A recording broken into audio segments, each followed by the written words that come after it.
The evening's festivities with my sister and our friend Brooke. As the night drew to a close and the streets emptied, we aimed to meet my mother by 9 p.m. at the park next to City Hall. With my sister pausing to chat with a friend and time pressing, I pushed ahead, determined not to be late. Wearing the cumbersome dress, I wanted nothing more than to be home. Continuing alone, the emptiness of the streets and the dim yellow lights started unsettling me. A large black truck sped past me and, after taking a turn, passed me again, slowing down ominously on its third approach. The truck's tinted windows and the fleeting glimpse of a face behind them spiked my fear. Hearing it approach a fourth time, I started to run, despite struggling to breathe in my restrictive dress. My panic escalated with each sound of the truck, but I forced myself to keep moving, hoping to reach my mother's pickup point. Then, the truck closed in, and I felt a sharp pain at the back of my head. An arm reached out from the truck, a distinct eagle and sword tattoo visible on the forearm, gripping my hair. In a terrifying moment, he accelerated, dragging me alongside the vehicle as I desperately tried to keep up. Struggling to free myself, I was consumed by terror, fearing the worst if I tripped and fell under the truck. Amidst my screams, the man's laughter echoed, amplifying my sense of helplessness. Abruptly, he released me, and I collapsed onto the asphalt, my dress torn, hands skinned, and scalp burning. Overwhelmed by shock and violation, I realized the extent of my ordeal, dragged a block and a half by my hair. Seeking refuge, I hid in an enclosed slide at the park, waiting for my mom. When she finally found me, her concern escalated at the sight of my bloodied prints. We spent hours at the police station filing a report, but it led nowhere. The incident not only resulted in my dress being ruined and losing my crown, but also in unresolved anger toward the man who was never caught. This Halloween marks my return to celebrating after 9 years, a significant step since the traumatic event. Having lurked on forums for a while, I never imagined sharing such a personal story. I'd have preferred remaining a silent observer, yet here I am, sharing a glimpse of my life shaped by that horrifying Halloween night, as I prepare to work in a haunted maze this October. Earning minimum wage, my job offers some extra cash to support my college expenses.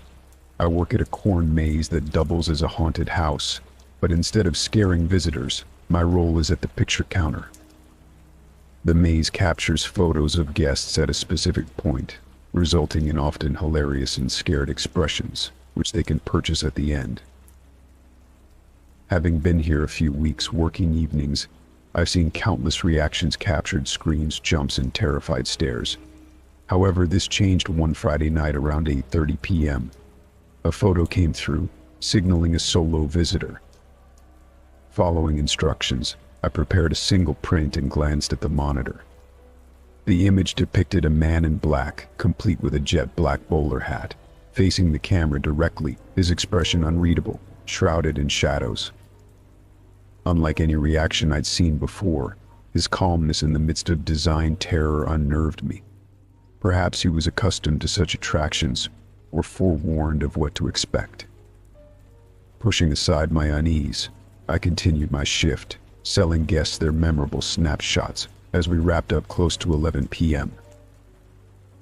Packing up after my shift, I noticed the unsettling picture of the man in black once again, realizing he had never approached my kiosk to view or purchase his photo.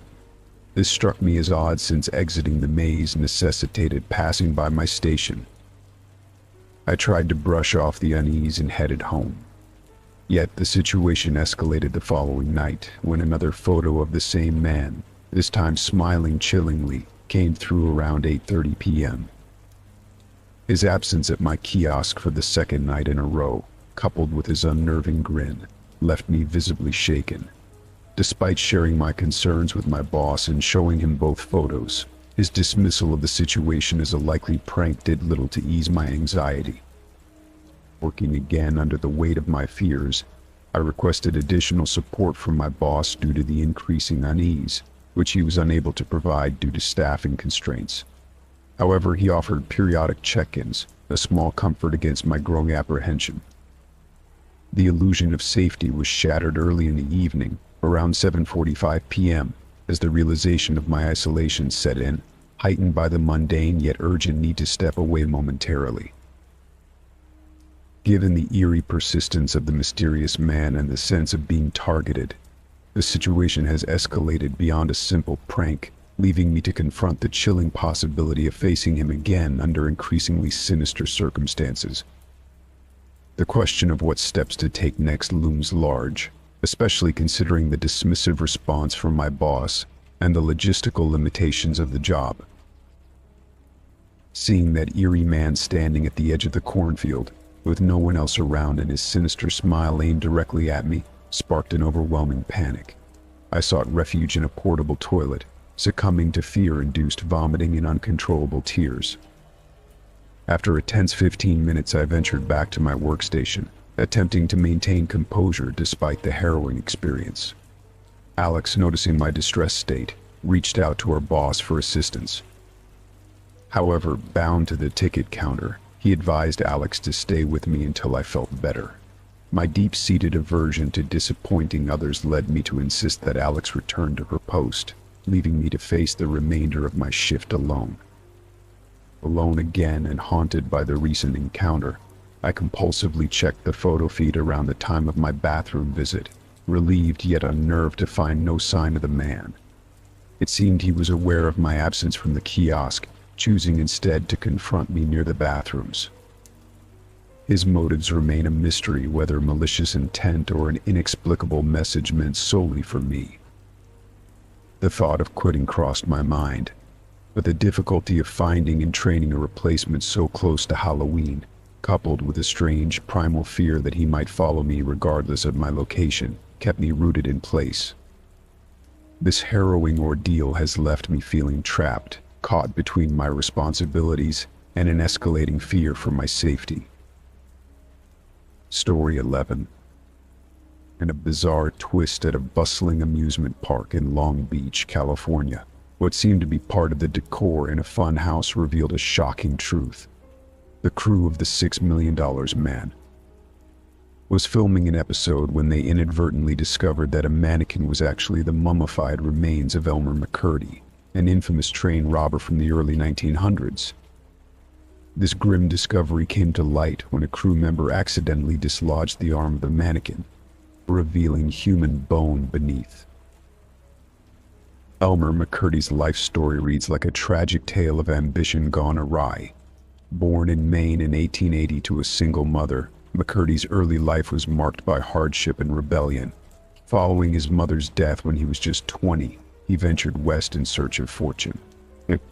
His military service during World War I introduced him to explosives, a skill he unfortunately chose to apply in criminal endeavors during tough times post-war. His attempts at using nitroglycerine to rob trains and banks were fraught with failure. Notable misadventures include a botched train robbery in Oklahoma, where the explosive melted the safe's silver content, and another attempt in Kansas that was foiled when his tampering with a bank safe alerted local authorities. McCurdy's life of crime culminated in an ill-fated robbery in Oklahoma, targeting a train rumored to carry a substantial payment to the Osage Nation. The endeavor ended disastrously, marking the end of his criminal career and shortly after his life. The transition of McCurdy's body from an unclaimed corpse to a carnival attraction and ultimately a prop in a fun house underscores a macabre chapter in entertainment history, highlighting the strange journey of an outlaw whose infamy outlived him in the most unexpected way. Elmer McCurdy's final robbery, targeting what they believed would be a lucrative cargo train, ended in disappointment when they mistakenly hit a passenger train, netting a meager haul of $46 and 2 jugs of corn whiskey. Defeated and acknowledging his failures, McCurdy sought solace in a barn, unknowingly setting the stage for his final standoff with the law. The ensuing gunfight on October 7, 1911, resulted in his death, marking the end of his troubled pursuit of infamy. Following his death, McCurdy's body was embalmed and remained unclaimed at a funeral home in Pawhuska, Oklahoma, The funeral director, seizing an opportunity to recoup costs, used McCurdy's body as a grim advertisement for his services. This decision initiated McCurdy's posthumous journey as a carnival attraction, misleadingly presented as the bandit who wouldn't give up. For over 6 decades, McCurdy's remains were exploited for entertainment, traveling across the United States with various shows and exhibitions, his true identity obscured by layers of fiction and spectacle. It wasn't until his accidental discovery during a TV show shoot at the Pike Amusement Park in Long Beach, California, that the truth of his existence came to light. Elmer McCurdy's remains were finally laid to rest in Summit View Cemetery in Guthrie, Oklahoma, marking the end of a long and undignified odyssey. His story, from failed outlaw to carnival curiosity, remains a haunting reminder of the macabre intersections between entertainment and the value of human life. Story 12.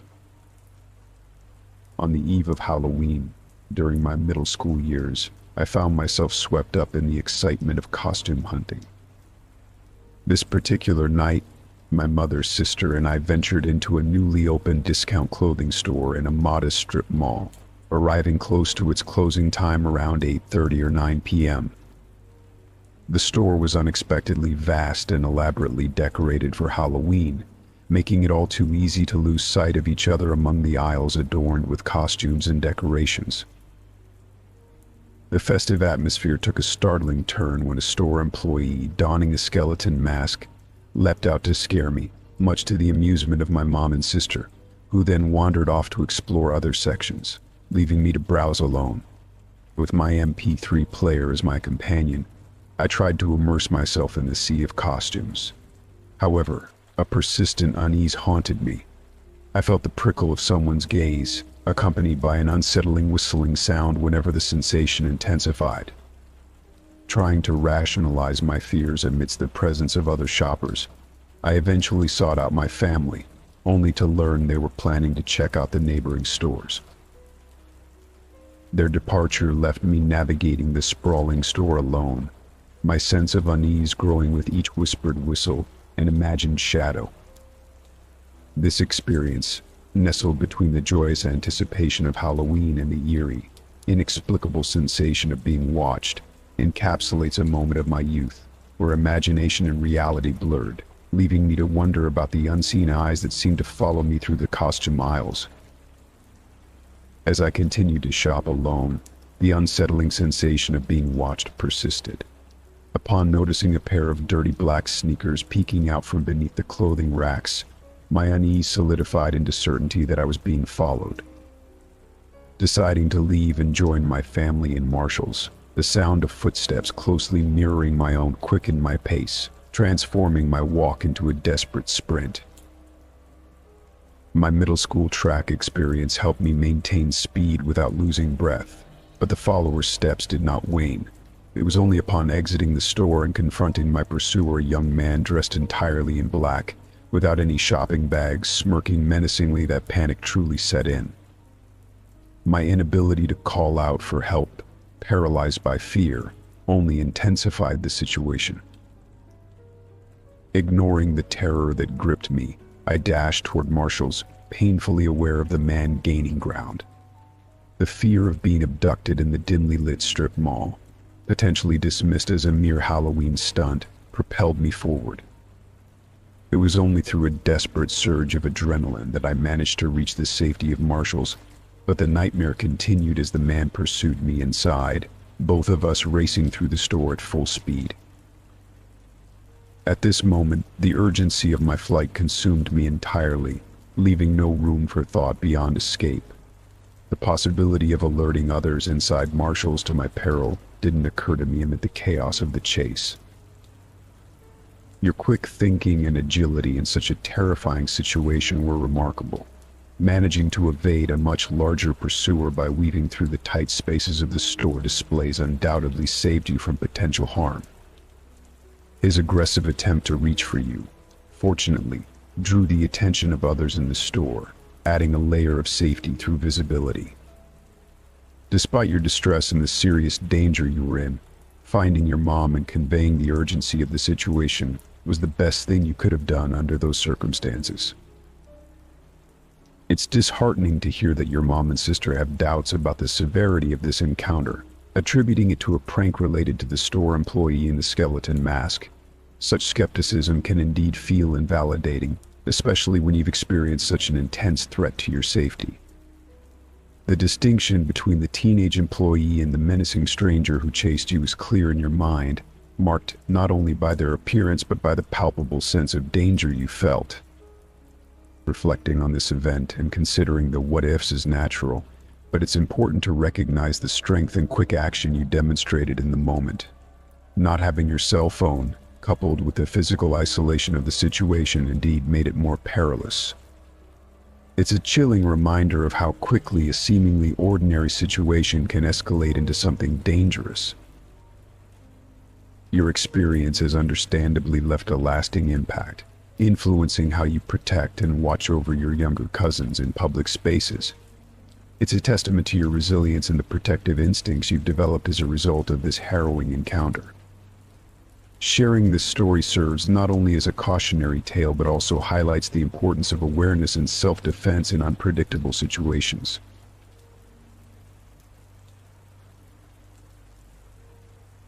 Story 13. During my high school years, I worked part-time at a grocery store, where it became an annual tradition for us employees to explore various Halloween haunts. The first year, we ventured into a haunted forest, followed by a haunted corn maze the next, which was a memorable adventure that included me tumbling into a mud puddle and encountering a host of horror-themed characters. It was a thrilling experience that I've considered sharing in detail on an appropriate subreddit someday. On the third year of our Halloween tradition, we aimed for a haunted factory in a neighboring city. This was a time before smartphones, so we relied on printed directions for navigation. Our group was large, necessitating travel in a 3-car caravan. I found myself in the last car, accompanied by my co-workers, Noelle and Jamie. Unfortunately, due to poor navigation by the lead drivers, we ended up lost in a rough part of the city, at one point driving past a parking garage where I thought I heard someone scream.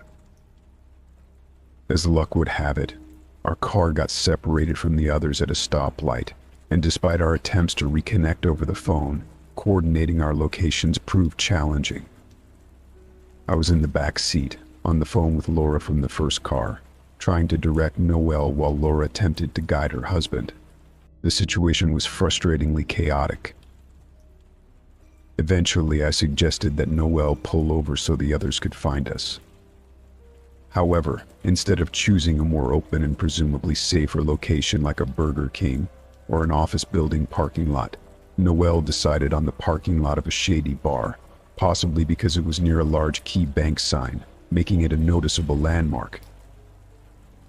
As we waited for the others to join us, an unsettling situation unfolded.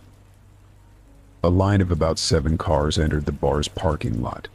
Rather than parking in a normal fashion, they encircled us, their front ends pointed towards our car, effectively trapping us. The proximity of their vehicles left us with no space to escape, heightening the tension of an already nerve-wracking night. Trapped and facing an intimidating group of at least 10 rough-looking individuals, the tension was palpable. I urged Noelle and Janie to ready their wallets, anticipating a robbery. My limited funds heightened my anxiety, pondering the potential consequences of not meeting their expectations. Amid my terror, I strove to maintain calm, though I was baffled by Noelle's apparent lack of concern, especially given the vulnerable company he was in. Janie's fear was evident as she began to cry. The presumed leaders approach to our car, followed by a brief inspection and subsequent retreat, left us puzzled but relieved. Without hesitation, I insisted Noelle drive us to Burger King, seeking refuge among the familiar. After reuniting with the rest of our group, we proceeded to the haunted factory, an experience that paled in comparison to the night's earlier events. Reflecting on the incident, I considered several theories. Perhaps the men realized we had little of value, mistook us for someone else, or were simply toying with us. Regardless of their motives, the encounter instilled in me a lasting wariness of the city. On another Halloween, tasked with safeguarding my younger siblings during trick-or-treating, I embraced the role, anticipating the share of candy they'd inevitably pass on to me. Dressed casually with an iPod and pocket knife for protection, we embarked on our festive quest from door to door, immersed in the routine joy of the holiday. Your instinctual caution, honed by years of stranger danger discussions, served you and your siblings well in this unsettling encounter.